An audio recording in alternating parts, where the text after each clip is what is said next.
أرد دمعا على طلل ولا أردت لذكر البان والعلم. فكيف تنكر حبا بعدما شهدت به عليك علول الدمع والسقم.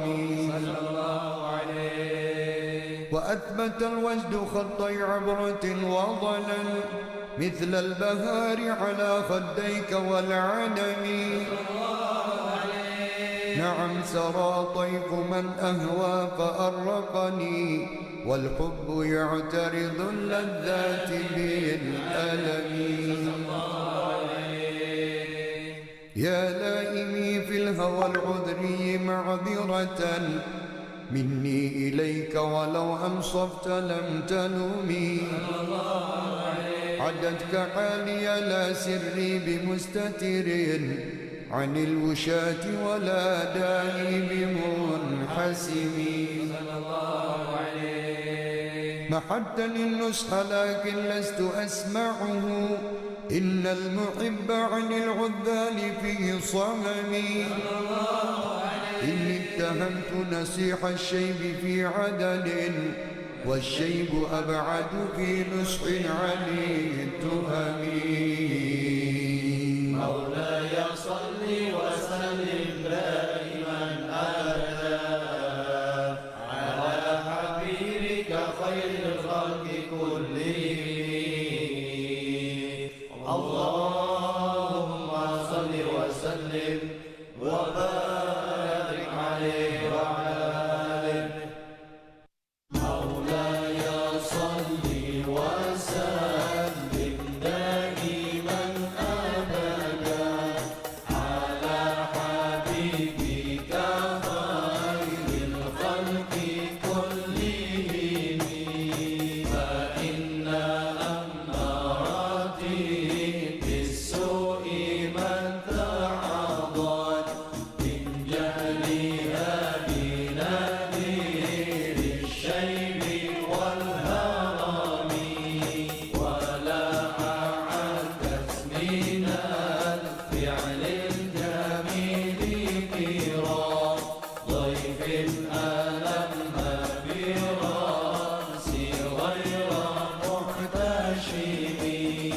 لو كنت أعلم أني ما أوقره كتمت سرا بدا لي منه بالكتم.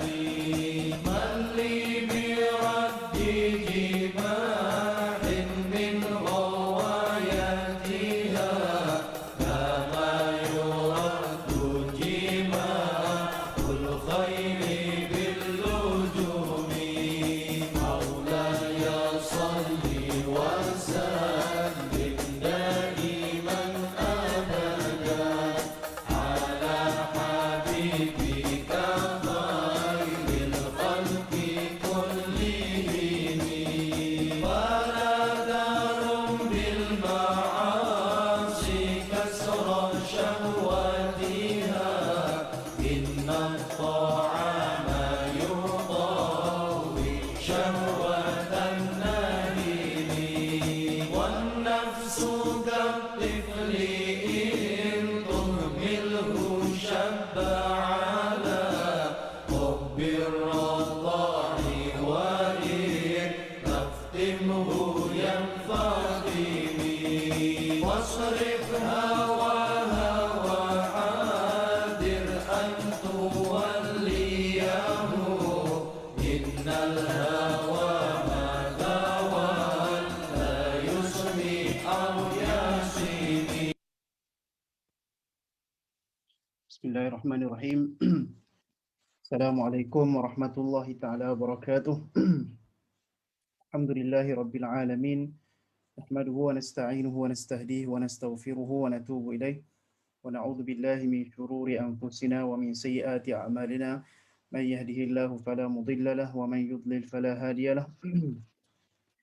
أشهد أن لا إله إلا الله وأشهد أن سيدنا محمدا عبده ورسوله. اللهم صل وسلم وزد وبارك على سيدنا مولانا محمد وعلى آله وصحبه ومن تبعهم بإحسان إلى يوم الدين. Qala rabbi shrah lana sudurana wa yassir lana umurana wahlul 'uqdatam min alsinatina yafqahu aqwalana. Allahumma akhrijna min dhulumatil wahmi wa akrimna binuril fahmi وافتح علينا بمعرفة العلم وسهل أخلاقنا بالحلم واجعلنا ممن يستمعون القول فيتبعون أحسنه آمين يا رب العالمين. Sidang penonton, tuan-tuan, puan-puan, saudara-saudari, sahabat-sahabiah, tuan-tuan guru yang dirahmati oleh Allah Subhanahu wa taala sekalian. Alhamdulillah, syukur pada Allah Subhanahu wa taala pada malam ini kita dikurniakan lagi kesempatan untuk kita mendengar ayat Al-Quran dan kita meneliti tafsirannya dan kita bertadabbur ayat-ayat Al-Quran. Mudah-mudahan kehidupan kita dipandu oleh Al-Quran. Pada malam ini insya-Allah kita akan menyambung tafsir juzuk ke-30 iaitu juzuk amma dalam Al-Quran, dan kita menyambung pada surah yang kedua pada malam ini iaitu surah Al-Falaq. Jadi saya bacakan dahulu surahnya. A'udzubillahi minasyaitonirrajim. Bismillahirrahmanirrahim. Qul a'udzu birabbil falaq min syarri ma khalaq wa min syarri ghasiqin idza waqab wa min syarri naffatsati fil 'uqad wa min syarri hasidin idza hasad. Sadaqallahul azim. Maksudnya, Qul a'udzu birabbil falaq, katakanlah wahai Muhammad, aku berlindung kepada Tuhan yang menciptakan cahaya subuh. Min syarri ma khalaq, daripada bencana makhluk-makhluk yang ia ciptakan. Wa min syarri ghasiqin idza waqab, dan dari bahaya gelap apabila ia masuk. Wa min syarri naffatsati fil 'uqad, dan dari kejahatan makhluk-makhluk yang menghembus atau tukang-tukang sihir yang menghembus pada simpulan-simpulan, bukan simpulan-simpulan ni, simpulan-simpulan. Wa min syarri hasidin idza hasad, dan dari kejahatan orang yang dengki apabila ia melakukan dengkinya. Sadaqallahul azim. Tuan-tuan sidang penonton yang dirahmati oleh Allah Subhanahu wa taala sekalian. Kita tengok kepada makna yang umum pada surah ini dahulu. Jadi surah Al-Falaq adalah satu perintah kepada Nabi Muhammad sallallahu alaihi wasallam secara khusus dan kepada umat Nabi Muhammad sallallahu alaihi wasallam secara umum, iaitu kita, untuk kita melakukan isti'azah, iaitu kita memohon perlindungan daripada kejahatan yang datang daripada luar. Kita dah sebutkan sebelum ini dalam siri ataupun pengajian surah An-Nas yang lepas, kita sebutkan bahawasanya Allah Subhanahu wa taala menyuruh kita dalam surah yang terakhir dalam Al-Quran supaya kita melakukan isti'azah. Dan dalam surah yang pertama dalam Al-Quran, kita disuruh untuk mengucapkan isti'anah, iaitu kita meminta pertolongan daripada Allah Subhanahu wa taala. Dan dua permohonan itu, permohonan permintaan kita kepada Allah Subhanahu wa taala ialah permohonan ataupun wirid ataupun zikir yang mesti menjadi kita punya bacaan harian. Mesti ada perkara yang kita minta tolong, dengan kita minta tolong kepada Allah daripada Allah Subhanahu wa taala. Allahumma inna nas'aluka ridhaka wal jannah. Kami memohon kepada kamu wahai Allah ridhak, keredaanmu, wal jannah, dan syurga. Wa na'udzubika, dan sebaliknya, kita mesti ada dua jenis doa. Yang pertama adalah permintaan, yang kedua adalah kita minta berlindung. Wa na'udzubika min sakhatika wan nar, dan kami memohon perlindungan daripada kemurkaanmu dan daripada neraka-Mu. Jadi dalam kehidupan kita, dalam zikir-zikir yang kita bacakan, dua perkara itu tidak dapat lekang daripada mulut kita. Kita minta daripada Allah untuk apa-apa hajat kita, dan dalam masa yang sama kita perlu mohon perlindungan daripada Allah daripada kejahatan-kejahatan dengan nama Allah Subhanahu wa taala. Jadi surah An-Nas dan surah Al-Falaq ialah surah yang menjadi penutup kepada Al-Quran dan surah yang mengajarkan kita supaya kita mengamalkan isti'azah, supaya kita mengamalkan selalu minta perlindungan daripada Allah Subhanahu wa taala. Dan zikir yang paling tinggi sekali untuk kita minta perlindungan daripada Allah Subhanahu wa taala ialah ayat Al-Quran. Ya, ada hadis Nabi yang Nabi ajar a'udzu bikalimatillahi tammati min syarri ma khalaq dan sebagainya. Tapi yang paling utama sekali yang kita perlu baca adalah qul a'udzu birabbil falaq dan qul a'udzu birabbin nas. Kerana itu adalah isti'azah yang tertinggi, ya, yang perlu untuk kita amalkan setiap hari. Baik, tuan-tuan dirahmati Allah. Dan kita telah sebutkan pada minggu lepas bahawasanya syar itu terbahagi kepada dua. Kejahatan yang Allah SWT berikan kepada ya manusia, wa nabluukum bil khairi wasyarri fitnah. Kata Allah Subhanahu wa taala, kami uji kamu dengan bil khairi, dengan kebaikan, dan kami uji kamu dengan asyarri, dengan kejahatan, itu sebagai satu fitnah, sebagai satu ujian kepada kamu. Jadi syar yang Allah turunkan kepada manusia itu terbahagi kepada dua. Ya, dalam surah An-Nas kita telah bincangkan pada minggu lepas, asyar yang datang daripada dalam, ya, yang datang daripada nafsu kita ataupun syaitan yang memberi was-was untuk menggerakkan nafsu kita supaya melakukan kejahatan. Syar yang datang daripada dalam ini menggerakkan kita supaya buat dosa, na'udzubillah. Tapi yang syar yang jenis yang kedua ini ialah syar yang datang daripada luar. Ya, syar yang kali ini tidak menggerakkan kita supaya buat dosa. Tapi syar yang datang kali ini ialah syar yang memberikan mudarat kepada kita, memberikan ifsad kepada kita. Ya, yang disebutkan dalam surah Al-Falaq. Dalam surah ini kejahatan yang datang daripada luar itu dihuraikan oleh Allah Subhanahu wa taala kepada 4 jenis kejahatan. 4 perkataan syar kejahatan disebutkan dalam surah ini adalah kejahatan daripada jenis-jenis yang berbeza, tetapi semuanya dalam dalam kategori kejahatan yang datang daripada luar. Yang pertama adalah syarri ma khalaq, iaitu kejahatan yang datang secara umum yang kita akan huraikan nanti. Syarri ghasiqin idza waqa, waktu malam, iaitu waktu kejahatan berlaku. Syarri naffathati fil uqad, tukang-tukang sihir, iaitu kejahatan yang menjadi pekerjaan bagi setengah manusia. Yang keempat ataupun amal wazifah, menjadi kerja bagi sebahagian manusia. Dan yang keempat, kita minta berlindung daripada penyakit kejahatan yang penyakit yang membawa kepada kejahatan yang sangat banyak. Dan itu juga adalah satu kejahatan, ya, al-akhlaq as-su', al-akhlaq al-mazmumah, syarri hasidin. Jadi 4 jenis kejahatan. Yang pertama secara umum, yang kedua waktu kejahatan, yang ketiga kerja yang memang kerja itu kerja yang jahat, ya, kerja yang sangat jahat. Saya mungkin tak katakan kerja yang paling jahat, tapi kerja yang sangat jahat, iaitu menjadi tukang sihir. Yang keempat adalah penyakit yang jahat yang menyebabkan penyakit yang jahat ini yang menyebabkan banyak dosa-dosa berlaku di atas muka bumi dan juga di langit, iaitu penyakit hasad. Jadi 4 perkara itu yang datang menyerang kita daripada luar. Ya, kita diminta oleh Allah Subhanahu Wa Taala supaya berlindung daripada 4 perkara itu. Hasad bermaksud hasad yang datang daripada orang lain, bukan yang datang daripada kita. Kalau yang datang daripada kita ni dalam surah An-Nas, ya, kerana syaitan yang mewas-waskan kita supaya hasad. Tapi hasad di sini bezanya dengan hasad dalam surah An-Nas, ialah hasad di sini ialah hasad yang datang daripada orang lain, yang nak berhasad dengki dengan kita, yang sentiasa melihat mata-mata yang sentiasa, ya, cemburu, iri hati, dengki kepada kita, yang boleh bila-bila masa sahaja dia akan melakukan kejahatan. Baik. Kejahatan yang datang dari dalam surah An-Nas lebih bahaya daripada kejahatan yang datang daripada luar, daripada surah Al-Falaq, ya, daripada surah ini.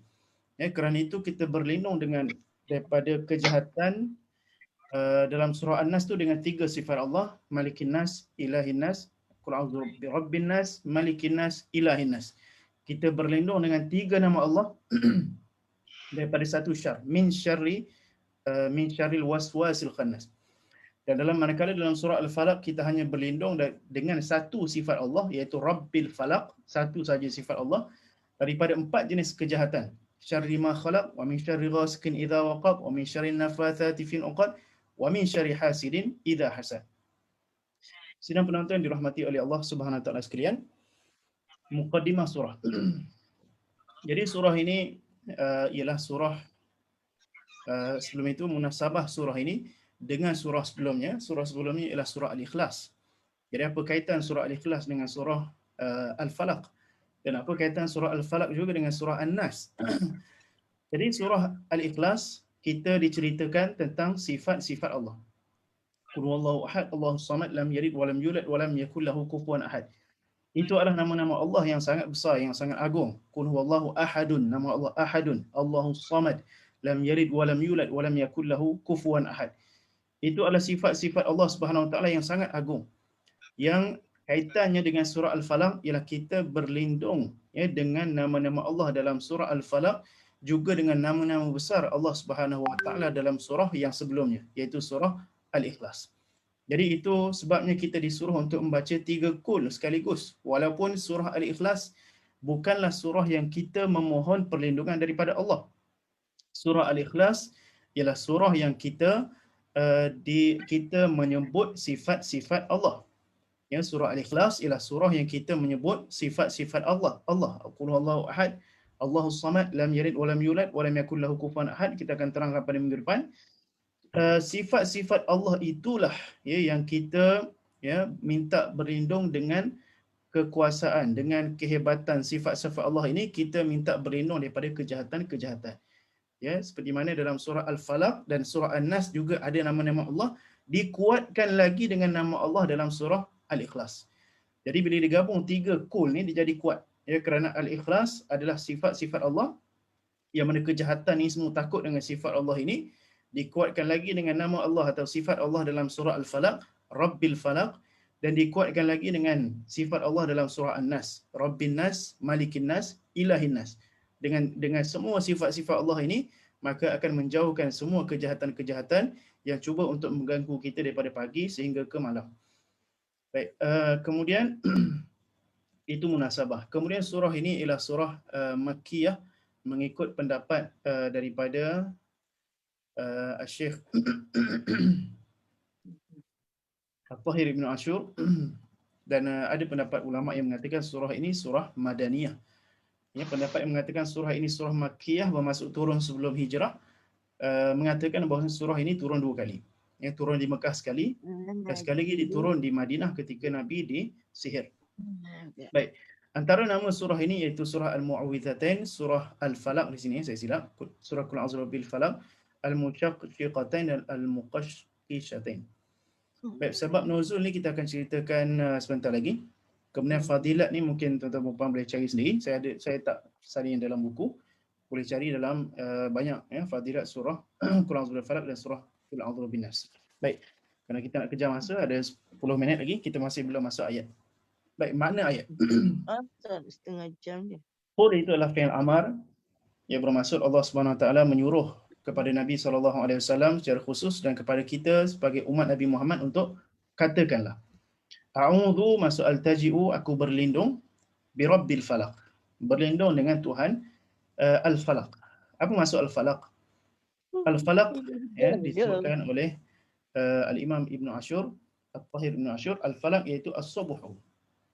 Jadi rabbil falaq itu mudhaf dan mudhaf ilaih, bermaksud Tuhan kepada cahaya subuh. Kita diminta oleh Allah Subhanahu Wa Taala untuk kita berlindung dengan Tuhan kepada cahaya subuh. Ya, falaqa, asal maksud falaqa ni maksud dia syaqqa, maksud dia memecahkan. Ya, sebab tu ada di antara nama bagi Allah Subhanahu Wa Taala, Allah Taala sebutkan faliqul isbah, innallaha faliqul habbi wan nawa. Ya, Allah Subhanahu Wa Taala antara namanya, tak silap saya dalam surah Al-An'am, innallaha faliqul habbi wan nawa. Allah Subhanahu Wa Taala yang bersifat dengan faliq. Faliq bermaksud yang memecahkan, atau wazan isim fa'il, yang memecahkan biji benih dan memecahkan biji. Faliqul habbi wan nawa. Jadi itu adalah sifat Allah yang mengeluarkan tumbuhan daripada biji benih. Kemudian antara lagi faliqul isbah, Allah SWT memecahkan waktu subuh daripada kegelapan malam. Jadi al-falaq ya maksud dia waktu subuh yang dipecahkan daripada kegelapan malam. Itu makna dia yang lebih tepat.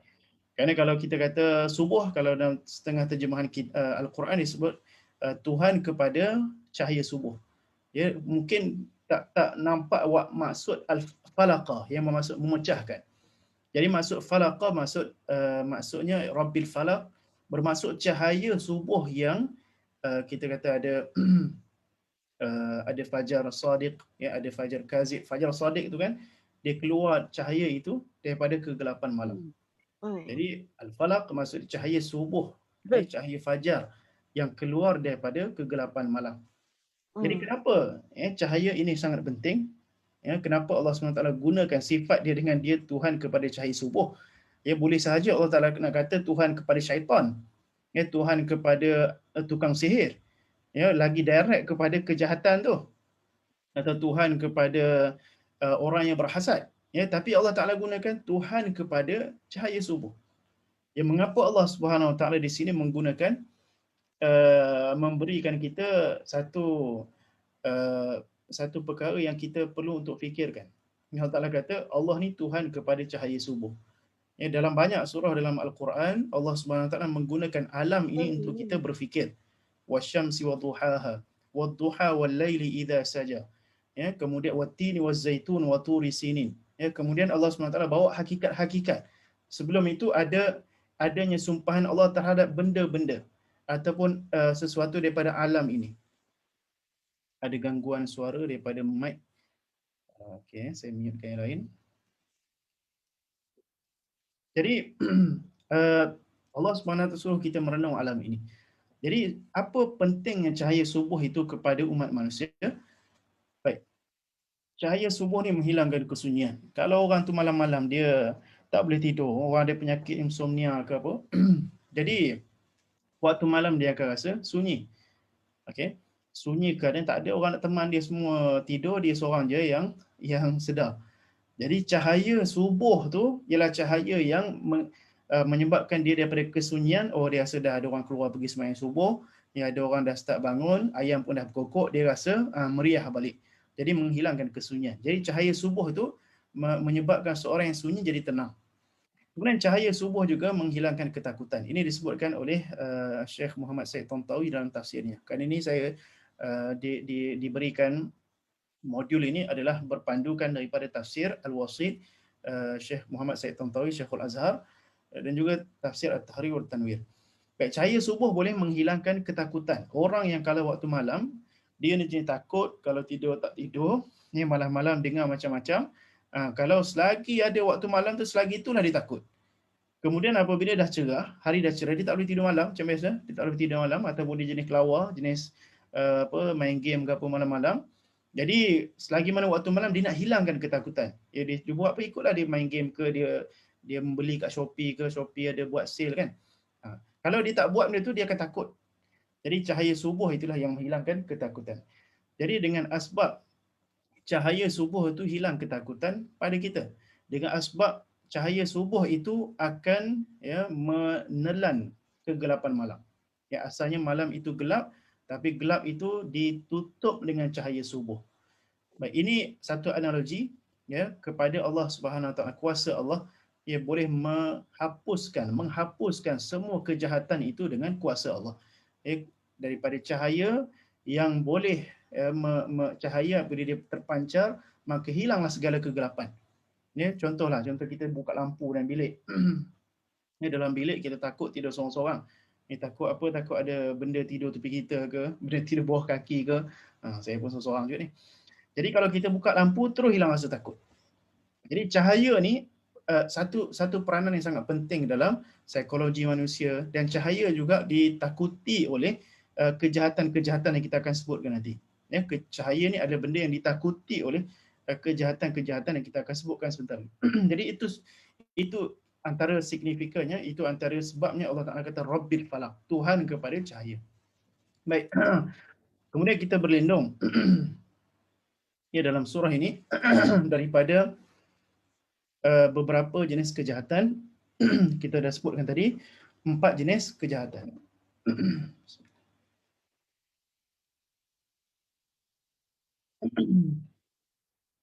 Yang pertama adalah min syarri ma khalaq. A'udzu min, aku berlindung dengan nama Allah yang bersifat Rabbil Falaq, daripada kejahatan. Syarri ma khalaqa, apa yang isim mausul. Khalaqa yang fi'il madhi, apa yang diciptakan oleh Allah. Secara umum, kejahatan apa sahaja makhluk Allah. Yang dimaksudkan di sini ialah kejahatan datang daripada luar. Jadi makhluk Allah yang disebut oleh para ulama tafsir, boleh jadi makhluk Allah yang jahat itu adalah manusia. Contoh apa? Contoh manusia yang datang dari luar macam mana? Contohnya ada orang nak masuk mencuri rumah kita, ataupun ada orang nak bunuh kita, ataupun ada orang nak buat jahat kepada kita dengan apa sahaja cara, maka itu termasuk dalam syarri ma khalaq. Yang kedua, haiwan. Ya, contoh ada haiwan yang nak buat jahat pada kita, masuk dalam rumah kita, ular contohnya, atau kalajengking, ataupun lipan, ataupun babi sondol kita punya tanaman. Contoh ataupun apa lagi, binatang-binatang yang jahat yang cuba untuk memberi mudarat kepada kita, termasuk dalam syarri ma khalaq. Kita minta perlindungan daripada Allah SWT daripada kejahatan ni. Mungkin zaman kita tuan-tuan, kita mungkin duduk di bandar metropolitan, tak ada binatang-binatang ni. Di zaman dulu orang duduk dalam hutan. Ya, belakang rumah tu rok semak samun. Jadi bila-bila masa boleh datang ular. Bila-bila masa boleh datang babi hutan ke, singa tak ada, harimau datang, boleh jadi bila-bila masa boleh datang. Jadi ini adalah ayat yang kita perlu baca untuk berlindung daripada kejahatan perkara itu. Kemudian ada juga kejahatan yang berbentuk benda atau benda yang tidak bernyawa. Ya, contohnya bencana alam, ya, rumah terbakar, ataupun banjir, ya, ataupun penyakit, ya, penyakit COVID yang kita tak nampak, atau penyakit-penyakit yang kita tak tahu apa yang ada dalam badan kita. Itu min syarri ma khalaq. Daripada apa sahaja kejahatan yang diciptakan oleh Allah Subhanahu wa taala. Ya, kita minta berlindung ya dengan perkara-perkara itu. Baik, kejahatan yang kedua, wa min syarri ghasiqin idza waqab. Kata al-Imam Syekh Said Tantawi, ghasiqin idza waqab ay al-lailu idza dakhala zalamahu aw al-qamaru idza ghab. Jadi ghasiq adalah waktu malam, idza waqab apabila malam itu semakin gelap. Jadi yang pertama tadi kita kata kita minta berlindung daripada kejahatan secara umum. Yang kedua, kita minta berlindung pada waktu yang kebiasaannya berlaku kejahatan. Ya, sebab itu waktu malam, ketika malam itu semakin gelap. Waktu yang malam ni semakin gelap, kita katakanlah pukul 12 malam ya. 12 malam ni waktu yang orang kalau nak bertapa, nak pergi ke nak test ilmu batin dia, ilmu hitam dia akan bertapa start pukul 12. Kenapa? Kerana waktu itulah benda-benda berterbang sana sini, iaitu kat kubur, dekat bukit-bukit ke dalam hutan ke. Kalau pukul 12 tu waktu yang mustajab untuk dia berjumpa benda-benda yang pelik-pelik. Kenapa? Kerana waktu tu waktu banyak berkeliarannya jin dan syaitan. Jadi kita minta berlindung daripada waktu tu lah. Waktu malam ketika semakin gelap. Ya, cuba tuan-tuan dan puan, pukul 9 malam, ya, duduk seorang-seorang dalam rumah dengan pukul 1 pagi. Mana lagi takut? mana lagi takut?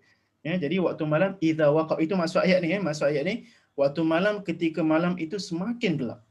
Kerana itulah waktu kebiasaannya berlaku kejahatan. Ya, tukang-tukang sihir biasanya ritual dia punya apa? Kalau orang datang nak pergi jumpa Tok Bomo ni atau tukang sihir ni, biasa datang waktu malam. Ya, kerana waktu tu jin-jin dia tengah aktif. Ya, itu kejahatan berlaku pada waktu malam. Kemudian waktu malam juga kejahatan tadi yang kita kata penjahat mudah bersembunyi. Contohnya waktu malam ni lah waktu biasa pukul orang buat kerja mencuri ni pukul berapa? Pukul 3, pukul 3:30. Dia tak datang pukul 11 malam. Ya, mungkinlah ada rumah orang datang tu tempat teruk sangat, tak tahulah. Ya, tapi biasanya pencuri datang pukul 2 pagi, 3 pagi, pukul 5:30 pagi pun tak datang sebab nak dekat waktu subuh. Jadi waktu yang malam yang betul-betul gelap, maka keluarlah benda-benda yang jahat ni. Ya, dan ada binatang buas yang hanya aktif pada waktu malam seperti serigala dan sebagainya. Baik, musang. Bukan musang king. Musang keluar waktu malam. Ya, jaga-jaga siapa yang bela ayam, jaga-jaga daripada musang. Baik. Jadi itu kejahatan, waktu yang biasanya berlaku kejahatan, kita minta perlindungan daripada Allah Subhanahu Wa Taala supaya menyelamatkan kita daripada kejahatan yang keluar pada waktu-waktu ini. Baik, kemudian yang ketiga, wa min syarri ghasiqin idza waqab wa min syarri naffatsati fil 'uqad. Nafatha maksud dia meniup, ya, dengan tanpa air liur, kata al-Imam Az-Zamakhsyari. Naffathat bermaksud orang-orang perempuan yang meniup fil 'uqad pada simpulan-simpulan. Baik, itu adalah satu ritual dalam sihir. Ya, sihir ini banyak caranya. Antara cara untuk seseorang itu melakukan sihir, yang adalah dengan dia membuat ikatan, kemudian dia meniupkan mantra-mantra di ikatan, kemudian ikatan itu pun disimpan dalam kain dan sebagainya, kemudian kain itu ditanam di satu tempat yang tidak dapat dicari oleh orang lain, maka selagi mana ada simpulan itu, bukan sifulan ya, simpulan. Selagi mana adanya simpulan itu dalam mana-mana tempat, selagi pengamal ruqyah ni tak berjumpa lagi simpulan tu, maka selagi itulah orang tu akan kena sihir. Baik, itulah yang berlaku ya kepada Nabi Muhammad sallallahu alaihi wasallam. Okey, yang saya mungkin kalau nak ceritakan dia agak panjang kisahnya. Nabi sallallahu alaihi wasallam disihir seperti mana yang diriwayatkan dalam hadis Sahih Imam Bukhari. Itu ada riwayat yang dhaif yang lagi panjang ceritakan tentang kisah ini, iaitu Nabi sallallahu alaihi wasallam selama setahun Nabi sallallahu alaihi wasallam disihir. Ya, pada satu hari Yahudi di Madinah bertemu dengan seorang tukang sihir yang paling hebat sekali. Tak ada orang paling hebat daripada tukang sihir itu. Okey, namanya Labid ibn al-Asam. Jadi Labid ini adalah tukang sihir yang sangat hebat. Orang Yahudi di Madinah dia kata, kami tak dapat nak sihir Nabi. Kami cuba banyak-banyak cara, tak dapat nak sihir Nabi. Jadi kami minta kepada kamu Labid, ya, cuba sihir Nabi. Maka Labid pun meminta daripada seorang Yahudi yang menjadi khadam kepada Nabi SAW untuk mencarikan rambut Nabi. Ya, maka diambil Yahudi yang jadi khadam kepada Nabi itu mengambil rambut Nabi daripada sikat Nabi. Kemudian daripada rambut Nabi itulah diberi kepada Labid. Kemudian Labid pun mengikat dengan 11 simpulan. Mengikat 11 simpulan. Kemudian simpulan rambut Nabi itu diletakkan dalam sebuah perigi, Bi'ru Dharwan, ya, satu tempat di Madinah. Ya. Kemudian apabila setahun Nabi SAW disihir Nabi ni bukan macam disihir kita. Jangan salah faham ya. Kerana Allah SWT kata wallahu ya'simuka minan nas. Ya, Allah Subhanahu Wa Taala telah menjaga kamu wahai Nabi Muhammad daripada manusia. Jadi sihirnya Nabi berlaku secara Nabi SAW tidak dapat mendatangi isterinya. Ya, Nabi SAW tidak dapat menggauli isterinya. Itu sahaja kesan sihir kepada Nabi Muhammad SAW. Jadi Nabi tak bercakap benda yang pelik, Nabi tidak menjerit macam seorang yang di kalangan kita, kalau di kalangan kita yang kena sihir. Jadi sihir Nabi hanya terkesan pada setahun Nabi tidak mendatangi Aisyah dan isteri-isteri Nabi SAW yang lain. Ada pendapat yang mengatakan 3 bulan dan sebagainya. Baik. Jadi kita berlindung juga daripada tukang-tukang sihir yang jahat. Iaitu kisah Nabi lah.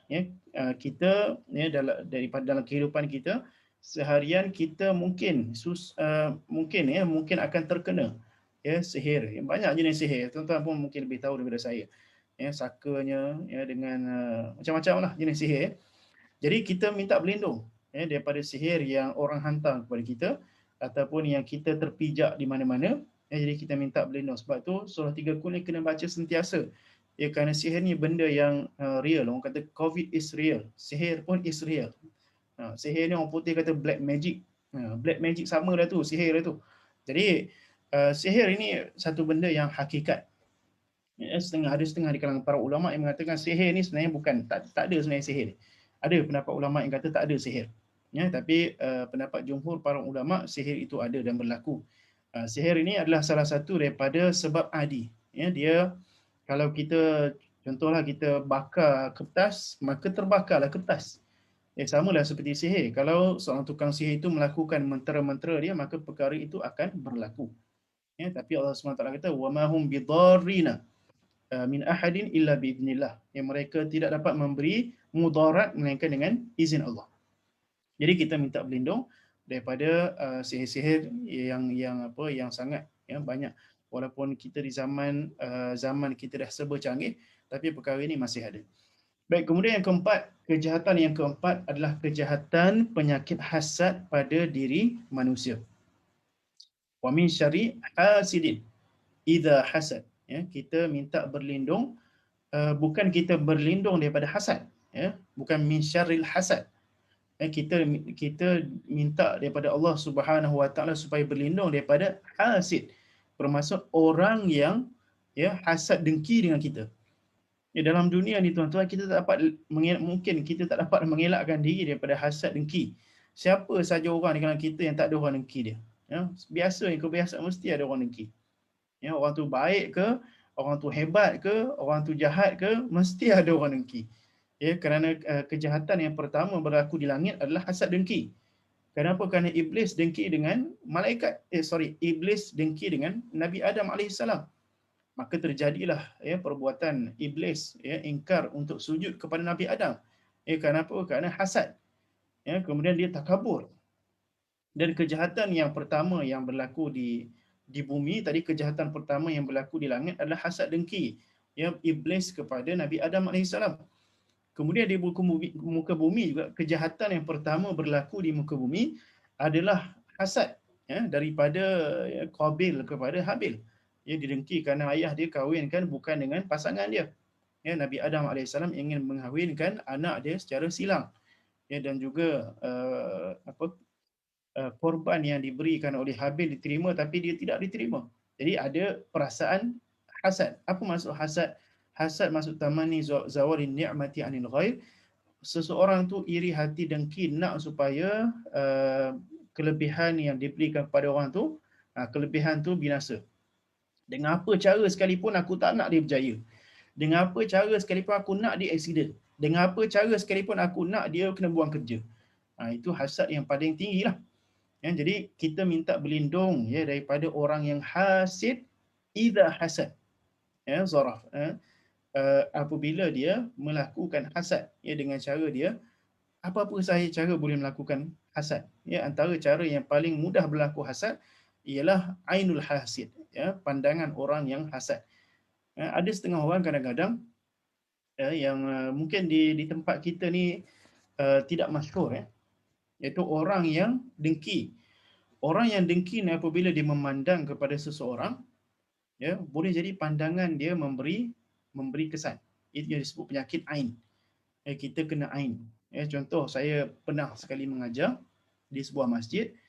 Kemudian selepas saya mengajar tu rasa letih. Terus rasa terbaring. Dia tak boleh buat apa. Kemudian saya call seorang kawan saya yang pandai ilmu perubatan ni. Tanya dia kenapa tiba-tiba lepas mengajar tu rasa letih, tak bermaya. Kemudian dia kata kamu dah kena ain tu. Orang ada orang yang ikut kuliah hari tu, dia tengok kamu, tengok dengan pandangan dia sahaja boleh menyebabkan kesan kepada kita. Itu bukan sihir, itu adalah daripada mata orang yang bersikap hasad. Orang yang hasad ni dia tengok kita pun seperti mana ular. Ular dengan pandangan mata dia boleh memberi kesan kepada musuh dia. Anjing apabila dia tengok, habislah dia kejar. Jadi pandangan mata tu kadang-kadang boleh memberi kesan, walaupun perkara ini tidak ada sokongan daripada ilmu sains, tapi tak semestinya benda tu ada sokongan daripada ilmu sains untuk mengatakan perkara itu benar. Banyak perubatan-perubatan tradisional, urut patah dan sebagainya, mana ada pembuktian ilmu sains, tapi benda itu berlaku, benda itu mujarab. Jadi sihir, hasad ni benda yang tak dapat dibuktikan dengan sains. Penyakit ain dan sebagainya. Jadi benda ini ada dan berlaku. Sebab itu kawan saya pesan lepas ni kamu nak mengajar baca 3 kul dulu. Nak mengajar baca 3 kul dulu. Kenapa? Kerana takut ada orang hasad dan dengki dengan kita. Jadi kita dalam surah Al-Falaq ini yang menunjukkan kepada kita bahawasanya dalam dunia ini banyak kejahatan. Dalam dunia ini banyak kejahatan yang berlaku di sekeliling kita, yang kita kesan dan yang kita tak kesan. Yang kita tak dapat nak kesan, yang kita tahu dan kita tak tahu. Jadi untuk kita sebagai seorang manusia yang lemah, sebagai seorang hamba Allah, kita perlu untuk sentiasa meminta perlindungan daripada kejahatan-kejahatan yang datang daripada sekeliling kita ini dengan kita membaca 3 kul. Jadi bacalah 3 kul setiap pagi dan setiap petang. Setiap pagi dan setiap petang paling kurang. Kalau paling kurang bacalah 3 kali pagi, sekali pagi, sekali petang. Kalau boleh baca 3 kali pagi, 3 kali petang. Kalau dalam Wirdul Latif ada, dalam Ratib Haddad ada, jadi dalam Maksurat ada, jadi dalam wirid pagi dan petang kebiasaannya ada 3 kul. Jadi janganlah jadi kita ni ketinggalan. Kita nak selamatkan diri kita daripada penyakit macam-macam, COVID sebagainya, kena vaksin apa semua, itu kena suntik jugalah. Tapi kita lupa kepada perkara yang kita disuruh sebagai seorang Muslim untuk minta perlindungan daripada kejahatan-kejahatan itu dengan membaca 3 kul. Baik, itulah amalan yang paling ringkas yang saya boleh berikan kepada tuan-puan semua. Antaranya lagi sebelum tidur pun boleh baca dan sebagainya. Dan kalau nampak orang kena sihir dan sebagainya, itu yang paling mudah. Ruqyah yang paling mudah sekali 3 kul. Al-Fatihah 3 kul. Tu ruqyah yang paling mudah sekali. Kalau nampak ada orang kena sihir, kalau beranilah, kalau tak berani jangan. Kalau tak berani kan nanti jin tu kacau kita pula. Kata, ustaz awak ni nak ruqyah ke nak cuba-cuba? Kan habis pula kita kena. Baik, ada yang bertanya penyakit ain ni boleh dapat daripada binatang? Wallah alam, saya tak tahu. Adakah penyakit ain ini jika untuk semua seorang itu perlu cari orang yang hasad dengan dia? Tak perlu, tak perlu. Tak perlu untuk cari orang yang hasad, cuma perlu untuk kita baca saja. Ya, baca saja. Kalau cari itu takut jadi bergaduh lah kita. Baik, wallahu alam. Jadi setakat itu saja untuk perkongsian kali ini. InsyaAllah pada minggu hadapan kita akan masuk dalam tafsir surah Al-Ikhlas. Apa yang baik itu datang daripada Allah Subhanahu wa taala. Apa yang buruk itu datang daripada diri saya sendiri. Wabillahi taufiq wal hidayah. Assalamualaikum warahmatullahi taala wabarakatuh. Assalamualaikum warahmatullahi.